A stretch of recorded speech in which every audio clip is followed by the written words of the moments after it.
جو عبادت ہر وقت جائز ہے، اگر اسے آپ کسی خاص موقع پہ کرنا چاہتے ہیں تو احتیاطاً یہ معلوم کر لیں کہ کہیں اس موقع کے لیے شریعت نے کوئی فرض تو مقرر نہیں کیا، کیونکہ اگر اس موقع کے لیے شریعت نے کوئی فرض عائد کیا ہے تو پھر فرض ترک کر کے جائز کام میں لگے رہنا قطعاً جائز نہیں۔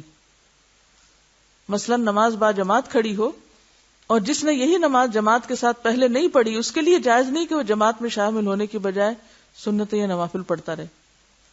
فرض کے وقت میں فرض پڑھے جائیں گے، کوئی درود، وظیفہ، دعا یا تلاوت کرتا رہے، کیونکہ ان جائز نیکیوں کو مؤخر کرنے کی گنجائش موجود ہے، کیونکہ موقع کے فرض کو بلا وجہ مؤخر کرنے کی قطعاً کوئی گنجائش نہیں۔ کیونکہ بعض اوقات لوگ یہ وظیفہ بتاتے ہیں نا کہ فجر کی سنتوں اور فرض کے بیچ میں کیا پڑھو، 41 بار سورۃ فاتحہ۔ دیکھیں سب کو پتا ہے، اسی لیے سب نے جواب دیا ہے۔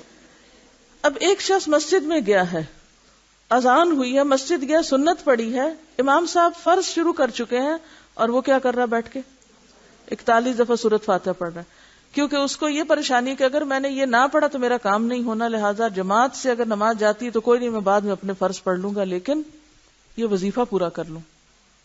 تو جب فرض کا وقت آ جائے تو پھر نوافل اور ایسے اعمال اور اذکار کرنا درست نہیں۔ موقع کے فرض کو بلا وجہ مؤخر کرنے کی قطعاً کوئی گنجائش نہیں۔ اگر اس خاص موقع کے لیے شریعت نے کوئی سنت مقرر کر رکھی ہے تو بھی جائز کام کو چھوڑ کر سنت کو ترجیح دی جائے گی۔ اگرچہ سنت فرض نہیں، اسے کیا جائے تو بہت زیادہ ثواب ہے، اور اگر کسی وجہ سے کبھی چھوٹ جائے تو کوئی گناہ نہیں، مگر ایک موقع کی سنت کو جب ہمیشہ ترک کیا جائے گا تو گناہ لازم آئے گا، کیونکہ سنت چھوڑنے کے لیے نہیں، اپنانے کے لیے ہوتی ہے۔ اسے اپنانا ہی حب رسول کا تقاضا ہے، جبکہ اسے چھوڑے رکھنا اس سے بے رغبتی کی دلیل ہے کہ ہمیں کوئی انٹرسٹ نہیں ہے ان سنتوں سے۔ اور ارشاد پاک ہے، جس نے میری سنت سے بے رغبتی کی وہ مجھ سے نہیں، من رغب عن سنتی فلیس منی۔ اس کی مثال فرض نماز کے بعد لا الہ الا اللہ کا اجتماعی ورد ہے۔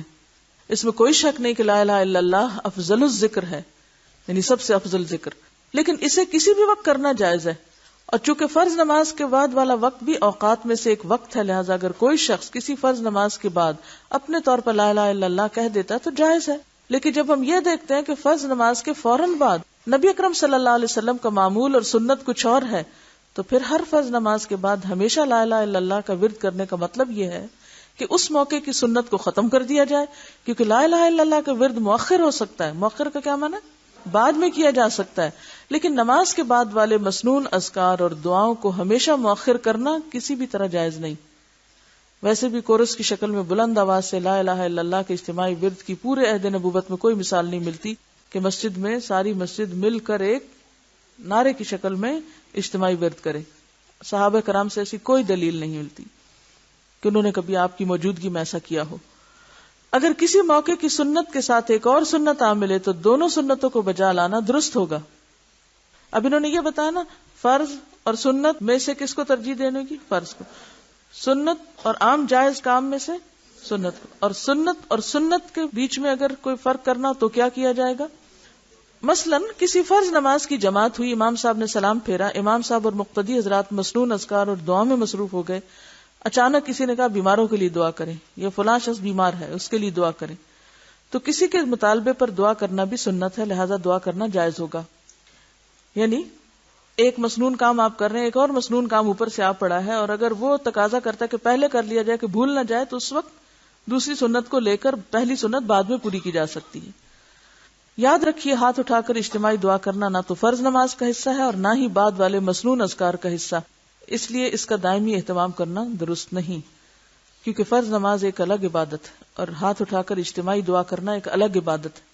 جب کسی شرعی دلیل کے بغیر دو الگ الگ عبادتوں کو ایک مخصوص ترتیب کے ساتھ ہمیشہ ایک ساتھ ادا کیا جائے کہ دونوں ایک دوسرے کا حصہ معلوم ہو، حتیٰ کہ ایک کے بغیر دوسری کو نامکمل سمجھا جانے لگے، نیز ایک شرعی مسئلے کی طرح لوگوں کو اس کی دعوت، ترغیب اور تعلیم دی جائے، اور جو شخص ان عبادات کو آپ کے طریقے کے مطابق ادا نہ کرے اسے منکر اور گستاخ کے القابات سے نوازا جائے تو آپ راہ سنت سے بھٹک جائیں گے، کیونکہ جب مختلف عبادات کو اپنی مرضی سے یکجا کر کے ایک نیا طریقہ رائج کیا جائے گا تو وہ سنت نہیں رہتا، بدعت بن جاتا ہے۔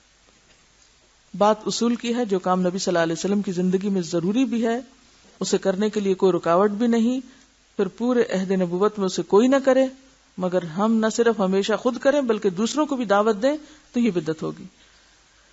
یعنی کوئی بھی عمل جو آپ کے دور میں ثابت نہیں, اس کو آج کے دور میں لازم کا درجہ دے دینا, یہ بدعت بن جاتا ہے. اگر کوئی شخص کسی خاص وجہ یا موقع یا مناسبت سے, مثلا سکھانے کی غرض سے اگر آپ کو کہا جائے مل کے دعا پڑھ لیں, جیسے قرات آپ کو مل کے کروائی جاتی ہے, تب آپ کہیں کہ اس کی کیا دلیل ہے کہ قرات سب مل کے ہی کریں, تو یہ قرات کا وقت نہیں ہے, تو سیکھنے کا وقت ہے.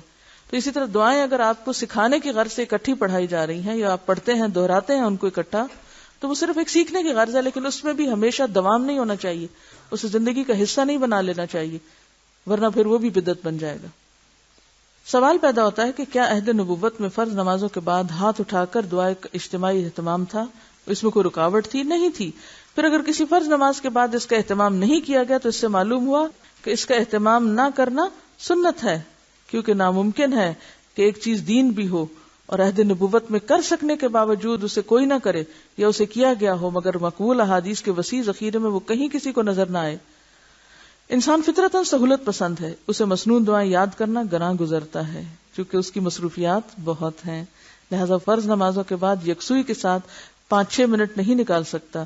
اس سنت سے پہلو بچانے کے لیے متبادل ایجاد کر لیا گیا ہے کہ مولوی صاحب سلام پھیرتے ہی ہاتھ اٹھائیں, چند مسنون غیر مسنون الفاظ پر مشتمل چھوٹے چھوٹے جملے بولیں, منہ پہ ہاتھ پھیر کر تمام نمازیوں کو فارغ کر دیں, جس کے بعد وہ سب مسنون اذکار پڑھے بغیر اٹھ کھڑے ہوں.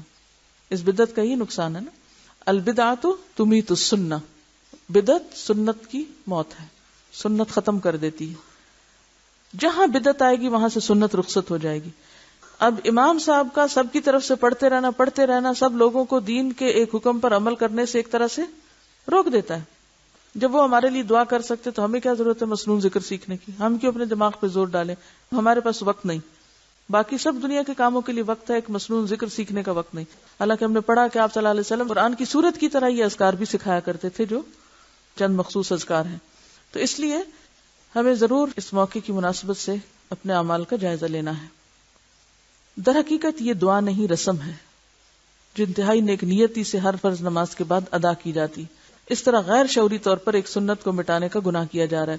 افسوس کہ لوگوں کو بدعتوں پر عمل کرنے کے لیے تو بہت وقت مل جاتا ہے مگر سنت اپنانے کے لیے وقت نہیں ملتا. جو شخص بدعت کی تردید کرے اسے سرے سے دعا کا منکر ہی بنا دیا جاتا ہے. وہ کہتے ہیں یہ تو دعا ہی نہیں کرنے دیتے, یہ تو دعا کرنے سے منع کرتے. اب جیسے بدعت کے طور پر قرآن پڑھنا جو ہمارے ہاں عام طور پر رائج ہو گیا, اور اس سے کوئی روکے تو کہتے ہیں وہ فلاں تو قرآن پڑھنے سے منع کرتی, اور سنت کا تارک سنی کہلاتا ہے. فرض نمازوں کے بعد مسنون اذکار اور دعاؤں کو چھوڑ کر ان کے متبادل کے طور پر لا الہ الا اللہ کے اجتماعی ورد اور ہاتھ اٹھا کر اجتماعی دعا مانگنے کو اس لیے بھی رواج دیا گیا ہے کہ یہ ہمارے مسلک کی علامت اور پہچان بن جائے, کیونکہ وہ باہر سے گزرتے ہوئے پتہ چل جائے گا کہ کس کی مسجد ہے جس میں یہ مخصوص ذکر ہوتا ہے.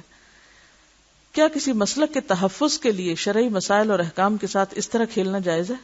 اسلام کا حکم کیا ہے؟ فرقہ واریت کو مٹایا جائے یا اسے فروغ دیا جائے؟ یعنی مخصوص امتیازی نشان بنا بنا کے اپنے آپ کو ایک جداگانہ حیثیت دی جائے. خلاصہ یہ ہے کہ فرض نماز کے بعد ہاتھ اٹھا کر اجتماعی دعا کرنا فی نفسی ہی جائز ہے. یعنی آپ الگ اپنی کر لیں ٹھیک ہے, لیکن اس جائز کا ٹکراؤ ایک سنت سے ہو رہا ہے, لہذا اسے اپنا معمول نہیں بنانا چاہیے, کیونکہ سنت رسول مقبول صلی اللہ علیہ وسلم ہی اس بات کا زیادہ حق رکھتی ہے کہ وہ ہر کلمہ گو مسلمان کا معمول, مسلک اور پہچان بنے. لہذا ہمیں عموماً انہی اذکار اور دعاؤں پر اکتفا کرنا چاہیے جن پر ہمارے نبی صلی اللہ علیہ وسلم اور ان کے صحابہ کرام ہمیشہ اکتفا کرتے رہے. اللہ تعالی ہم سب کو اس کی توفیق دے. یاد رہے کہ امام کے سلام پھیرنے سے جماعت ختم ہو جاتی ہے مگر نمازیوں کا اجتماع ختم نہیں ہوتا, بلکہ ہر نمازی اپنی اپنی جگہ بیٹھ کر عموماً ایک ہی قسم کے مسنون الفاظ پڑھ رہا ہوتا ہے. یہی نماز با جماعت کے بعد اجتماعی دعا کا مسنون تصور ہے. اسی پر سلف صالح کا عمل رہا ہے. لیکن یہ بات کہ امام اور مقتدی حضرات لازماً ہاتھ اٹھائیں اور مروجہ انداز میں مختصر سی رسم دعا ادا کر کے نمازی کو فارغ کریں تو یہ درست نہیں. اب اس میں آپ کے ذہن میں ہو سکتا ہے ایک سوال یہ آ رہا ہو کہ کیا اس موقع پر ہم اپنی کوئی اور دعا نہیں کر سکتے, یعنی صرف یہی ذکر کرنے ہوں گے, یا پھر ہم اردو میں یا پنجابی میں یا اپنی کسی زبان میں کچھ اور مانگ سکتے ہیں یا نہیں.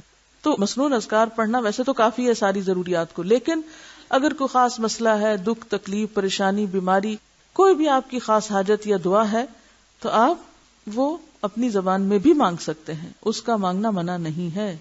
ٹھیک ہے, لیکن عام طور پر اگر یہ مانگنے کی توفیق ہو گئی تو گویا آپ نے سب کچھ مانگ لیا، اور یہ بھی کافی ہو جائے گا. وآخر دعوانا ان الحمد للہ رب العالمین. سبحانک اللہم وبحمدک نشہد ان لا الہ الا انت نستغفرک ونتوب الیک.